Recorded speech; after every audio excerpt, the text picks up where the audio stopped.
Ooh, welcome everybody back to another episode of Steehn versus Machine, the show where my algorithm takes on my handicapping expert, Father Scott, the Steamroller Steehn. How are you doing? Fine. That was quite a staccato intro there. You like that? You like that? Yeah, very nice. Yeah, it's Yeah. very good. It's good to be back after we missed a week. We did miss a week. We didn't want. We Girlfriend's didn't show family our was in faces town. after going. What did you go last week? Did you go 1-4? You went 2-3. I went 1-4 last time on the last picks. Here, well, let's do it. We'll show them. Okay. We had a bad. Wait, what? Oh shit. Hold on. I opened. Yes, it's true. Well, here, hold on. I'm sorry. I've got somehow I opened up the wrong PowerPoint for you. So this is really good. This is really good, well-ran show here. Nobody cares about week 2 results. I'm just gonna say it. You don't have to go through each game. We sucked. Yeah. I know I'm 5 I'm 5-5. Are you 4-6?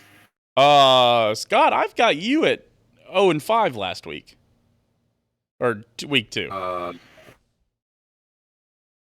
I show you had Lions minus 4.5. They lost outright. You had KC Jacksonville under 50. Oh, that's where I went wrong. Sorry. You know what? Yep. I misread it. I read that as Kansas City over. Sorry. Yes. That's the only winner. That's the only winner I had. That is the only winner you had, and I counted it as a loser, which is all my fault. Let me change the math. They call that? That's they call a penalty. What? Yeah, 100%. Jumped over the center on a field goal attempt. Oh no! And they get the ball back. Oh no! Well, first and goal at the 40. That is going to sink me and you pretty good, honestly. Well, yeah, and it's a weird deal. Of my company that I work for, they had the Packers there. I did not make that pick. I hated that pick. I had the Lions. If anybody happened to watch my NFL show that I did with Winners and Winers earlier in the week, you know how much I love the Lions in this spot, and that's exactly how that's happening. We had a chance there. The Packers only need 2 touchdowns in 8 minutes, but unfortunately, he just jumped over the center, which you haven't been able to do since, Jesus, I don't know, 2010, whatever that year was where they were blocking all those goddamn field goals. Been a rule for a long time, yeah. I will tell you this. Yeah. Who brought the guy from off the line of scrimmage from Belichick, of course. I was going to ask you, is that going to get banned? Yeah, I think I said absolutely, and I'm surprised more people haven't done it. Right. Because it was a stone cold, brilliant move, and if anybody didn't see it, they basically had the what would be the like the gunner on a punt return, or the gunner guard basically ran full speed in motion towards into the line and timed it perfectly with the snap, and as soon as the snap turned upfield, blew past the wing and easily blocked the field goal. Well, I imagine it'll be one of those things very similar to the tush push, where if everybody starts doing it, it will get outlawed. But as long as one team is doing it and no one else is doing it, then nothing will happen. I was going to say enjoy that this year, because it's going to be over. But I don't know that that's true, because it seems like it'd be hard to, how do you not? If you're a running back there, how do you not just kind of run into the line? And if you happen to nudge the quarterback, and I don't know that it's so cut and dry. It's the same thing they outlawed it in college, right? It was the same thing with the Bush push. That was technically illegal, but they didn't call it. Yeah. So we'll see what happens with that. Do you think the over/under on Patrick Mahomes quarterback sneak for the rest of his career is a half. What do you take there, Truman? Over one Take the time. over? He's gonna, because Mahomes has said it in interviews that he's gonna do it just without Andy's permission one time. He's just gonna go do it. Have you ever seen anybody injured on a quarterback sneak except for Patrick Mahomes? Me, Dad. Me is the right answer there. Well, that's different. I Broke know. my And I think arm we on told that. quarterback sneak, Dad. I think we told that story last time about your quarterback sneaking prowess, and it was one of the best quarterback sneaks you'll ever see until it wasn't. So Yeah. Very good. All right. So so now that we've discovered I'm 5-5, you're actually 4-6, right? Yes, I went negative 330 for week 2. You had negative 345. It brings me to a season total of negative 208, and you to a season total of minus 55 at 5-5. So you're minus 55, 5-5, and I'm minus 208, 4-6, which is not as losing the juice. All right. So I technically beat you last week, so I guess I'll go first here. Sure. My first game of the week is going to be Miami Buffalo over 53.5. Scott, this is two explosive offenses. Obviously everybody saw that game last week. Miami put up 70 on their own, so that they'd hit the over. And Buffalo's offense is actually shaping up to be very good as of late as well. So I like, and I don't think either of these defenses are elite. I think Buffalo has kept their last 2 opponents to fairly low offenses, but I think they played bad teams, and I think the Miami offense is a good team, some would say. So I don't think... funny story, Las Vegas actually had more yards per play than Buffalo did last week, 6.4 to 6.3. So just saying. Interesting. Yeah, they raided themselves out of that one, but yeah, that's a solid pick. I think that's a tall number. It is a tall number. You got to have over 7 touchdowns. So got to have. I don't hate it. So yeah, I'm okay with that. My first pick is going to be the Eagles -8 against the Commanders. Sorry, going by sheet order, I actually have with the Dolphins money line. Okay. That's the first game on the sheet. I sent you the revised slide over there. Yeah, I don't know if I did that shit. I didn't put them in order. I saw it and went, okay, that's cool. Okay, so we'll stay with the same game then. I've got the Dolphins plus 127 on the money line against Buffalo. Right. You kind of touched on it. I'm not that impressed with this Bills team yet. They beat 2 bad teams in Washington and Las Vegas. Lost to another bad team in the Jets, who played Zach Wilson for effectively the entire game. Yeah. And this Dolphins defense isn't bad, but their run defense was shredded by Eckler in Week 1 against the Chargers, and then they stepped up the last 2 weeks and done a very nice job. To me, I think this game is going to be decided by, believe it or not, who can run the ball most effectively. If A-Chain has another game like he did, which he won't, but if he's a better than average back, I think Mostert is got a lot of gas left in the tank, and I think this is going to be a Dolphins team that's going to be able to run the football effectively, and at least effectively enough to set up the pass and keep the pass rush to a minimum. Again, we've talked about it before. You don't take the Dolphins plus a 2.5. You take them on the money line, and that's going to be plus 127 for me. Absolutely. Yeah, I think this. It'll definitely tell you a lot about where the NFL is, or where the AFC East especially is after this week. You kind of get to learn which of those teams is for real. And I think I'm right there with you. I think that the Dolphins are the for real team. So. Yep, very good. Speaking of two teams that are not for real, my next pick, Pittsburgh Houston under 41.5. This is a bad Steelers offense. Kenny Pickett is just not taking that step that was rumored in the preseason that he had taken. CJ Stroud, though, has taken some steps forward, but this is a pretty good Pittsburgh defense that I think will give a rookie CJ Stroud a bit of a tough time. And I think that Houston can cause plenty of fits for Kenny Pickett and George Pickens over there. So I like the under 41.5. That is a low number. Love it if it was 42, especially. But under 41.5, I'll still take that. Okay. All right, gotcha. What's my next pick? Your next pick is the Tampa Bay New Orleans under 39.5. I'll take the Tampa Bay New Orleans under 39.5. Yeah, that's good. Reading the tea leaves, and it's becoming even clearer as we get later in the week. We're recording this on Thursday, by the way. Well, we were talking about watching the game, so people probably know that already. But yeah, looks like Carr is out. He did not practice here on Thursday.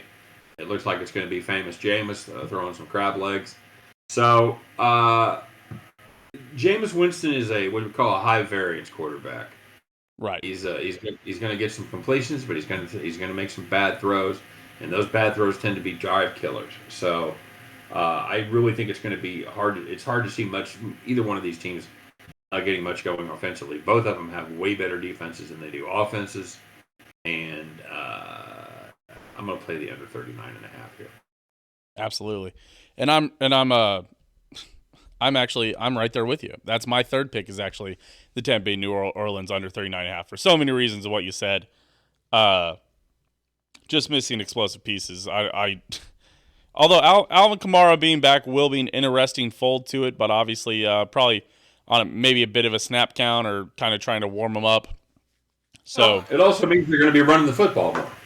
That's true too. And that's a good thing when you're playing unders, obviously. So absolutely. So yeah, but I'm right there with you with the under 39.5. Which brings you to your third pick, Scott. And I don't know if you had heard this before, but it's actually the Eagles +8. Or Eagles no. -8.5. Sorry.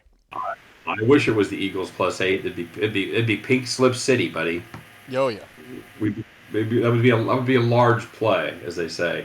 This is an easy one for me, man. Until somebody, I think, if it ain't the Eagles, it's the Niners. But I think the Eagles are the best team in the NFC. Incredibly well-rounded, and until somebody shows they can stop them, until they show me they can keep the Eagles from covering, I'm going to ride them. I'm going to take the Eagles -8 over a Commanders team that I'm just I think Sam Howell, they're starting to get a little bit of a book on him, and maybe okay, but we're going to see how he adjusts to the adjustments. So far, it hasn't been great. Yeah, this is a good Eagles defense too.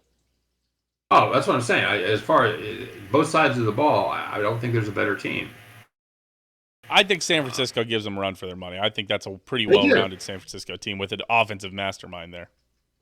There's no question. That's what it is. It's very close. It's very close which one of these teams is better. But yeah. I think personally right now, I think it's I think it's the Dolphins and the Eagles and/or 49ers. I'd be there with you. But I've seen Belichick hold that Dolphins offense to 24, and that makes me wonder if elite defenses are going to be able to cause enough fits for this Dolphins team that I don't believe in their defense, and I think that people will be able to kind of exploit their defense and be able to score a lot. Like Kansas City, I think is the perfect matchup nightmare for the Dolphins. Right, with a young defense that is playing pretty well, and a Chiefs offense that is looking to round into form a bit. I wonder just kind of what kind of fits they can give that Dolphins team. We'll see. We'll see what happens. All right, what you got next? My pick, my fourth pick, is Cincinnati, Tennessee under. That's 3 unders in a row for those keeping track at home. Hey, this Tennessee team scored 3 points last week. And the Bengals offense has Joe Burrows just looks weird, right? It feels like he's a shell of himself, and I really don't know how to deal with that. I'm not ready. Trust me, I've been praying on Joe Burrow's downfall for a long time, for the last couple of years, and I still don't think I don't know if we're there yet, but it's just weird. It just feels odd, but I don't think against a tough Tennessee defensive line, especially where the Bengals offense offensive line hasn't looked spectacular yet. I think he's looked fine, but he hasn't looked spectacular yet. I'm interested to see what kind of fits they can give Joe Burrow as he's still trying to round into form. And it's a Tennessee offense that is just dreadful, also. Yeah, I don't hate that play. By the way, Jordan Love interception at the goal line. I saw that. That's what, third interception of the day at least? I don't know. I don't know. I hate this Packers team. I like the Lions, man. I really do. I like Dan Campbell. I enjoyed seeing him on Hard Knocks last year. And, Jesus, the receiver hadn't even broke yet. Unbelievable. Okay. Well, not unbelievable because it's Jordan. All right. And your fourth pick, Scott? Was that? Hang on, let me write you down there. How about a Cardinals plus 14? Would you get the number there? 39.5. Yeah, 30. For Cincinnati, Tennessee. Yeah. I got under 41. 41. All right. Yep. Cincinnati game at 41. Who'd have thunk it, huh? Yeah. Yeah, right. I'm taking Arizona with the points here, after talking about how great the 49ers are, and they are. But this is a Cardinals team that probably should be 3-0. Had leads in every game they've played so far. Absolutely epically pissed it away against the Giants, and should have beaten the Commanders in Week 1 and let that one get away. So. Yep. This is a team that everybody thought was going to be the stone cold worst in the NFL, and I'm not sure that's the case right now. So I just think 14's too many. Yeah, San Francisco's really good. And yeah, San Francisco is very good, but I'm right there with you. I think, this is when we talked about, what was it? The Jets were getting 9.5 against the Cowboys. I think that Jets team really has nothing going for it. Arizona actually has some things going for it, and it's actually been playing well and playing teams competitively. And the Jets maybe we just put too much stock in that first game against the Bills. And so Jets have a defense, dude. Jets still have a defense. Yeah, I guess that's fair. Yeah.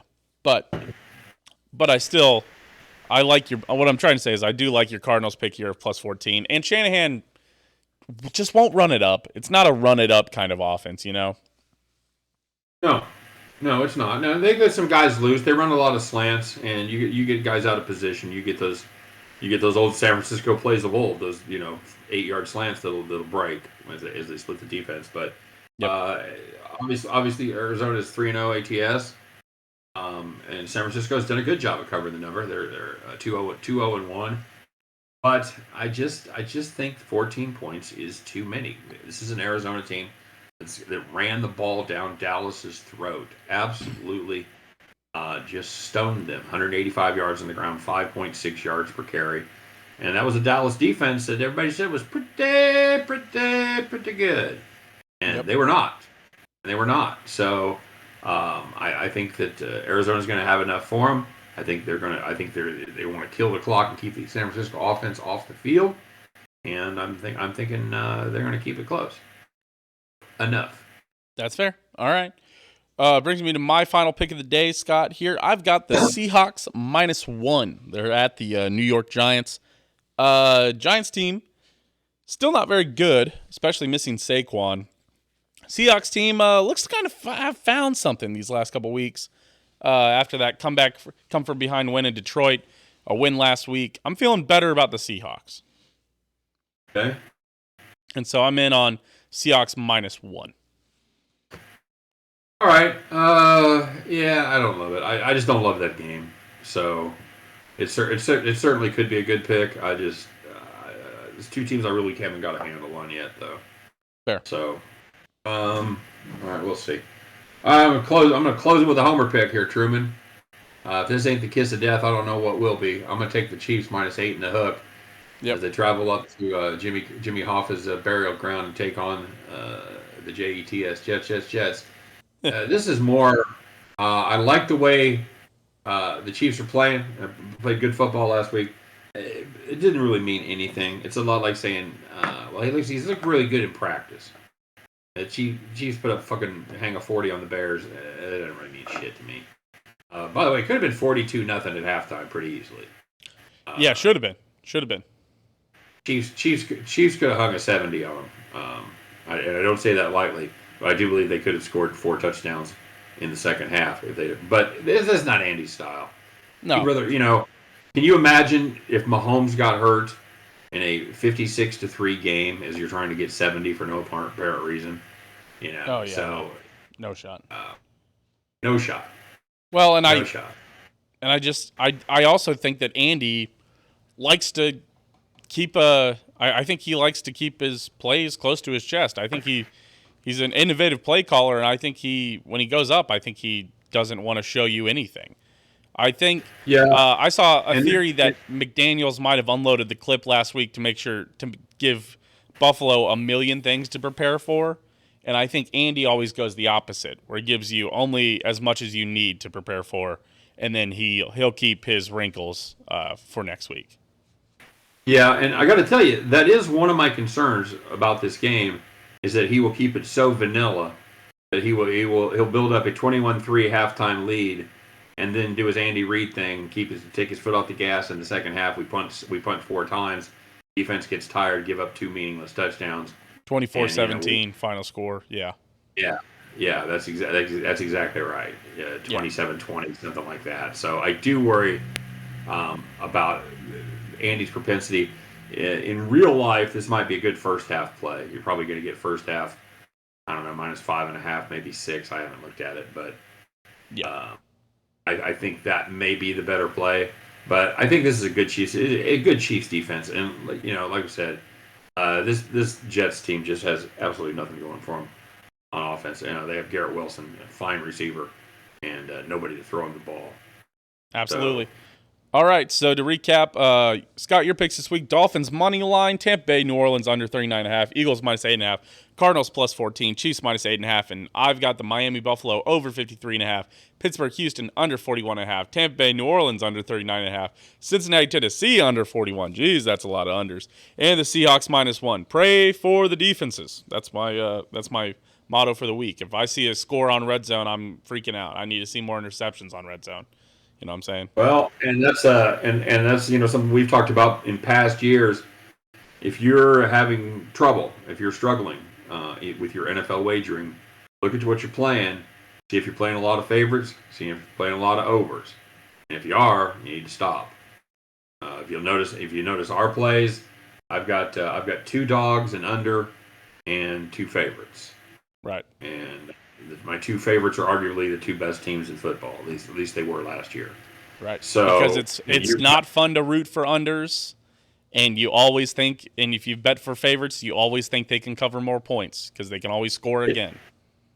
Well, and the problem is Vegas shades the lines that way. Yep. They know that people like to bet overs, and they know people like to bet favorites, so you're gonna get dinged with an extra half point or up. Right. Playing those tools. So yeah, because it's more fun to root for an over, and because you think the team is better, you think they can cover points, and sometimes they just don't. Sometimes they're just better because NFL teams are there to win; they're not there to cover. It is tell that to McVay, but yeah, shout out McVay. That was a great push for me, honestly. But yeah, it's a situation where I can root just as hard for an under as I can for an over. Another big defensive stop. That means as much to me as a sack on third down. I get just as excited when I'm playing an under with a sack on third down as I do with a long touchdown pass when I'm playing the over. It's exactly the same to me. I have no, now sometimes in college, late you want to watch that late night game or something, you want to put a little nickel on the over or something just to get some fucking points. That's fine. But I'm talking about as a long-term strategy to make money. Right. Stay away from the overs and stay away from the favorites as a rule. Yep. All right, Scott, I appreciate you for being here. Everybody, I appreciate you for also just being here. We appreciate you liking, commenting, subscribing. Hey, Let us know what you're riding with. Let us know what you disagree with. Let us know if you hate our picks, if you love our picks. Let us know what you're doing here down in the comments. Let us know what you're rooting for. Let us know how you've done so far this season. We'd love to hear big parlays you've hit, all sorts of kind of stuff, you know? Takeaway there would be let us know. Let us know. Yes, always. We appreciate you for being here. We'll appreciate you for being back next week, as long as no in-laws come in town again. So we'll be back next week. Fair. But all right, we appreciate you guys. We'll see you next week. That's that time to tell you they're not your in-laws. I know. It's just simpler for everybody else. I know. I know. You want to say the here? You say it. I don't want to steal your thunder. Oh, that's right. I forgot. I do the big sign back, the big sign off. I have to look at my videos because I've almost forgotten how to do this. Yeah. Let's. Yeah. We had a good first week, bad second week. We're back on it. You ride with it this time, and at the end of the weekend, you guys can pick up those winning tickets and head back to the window. All right. See you guys then. See you.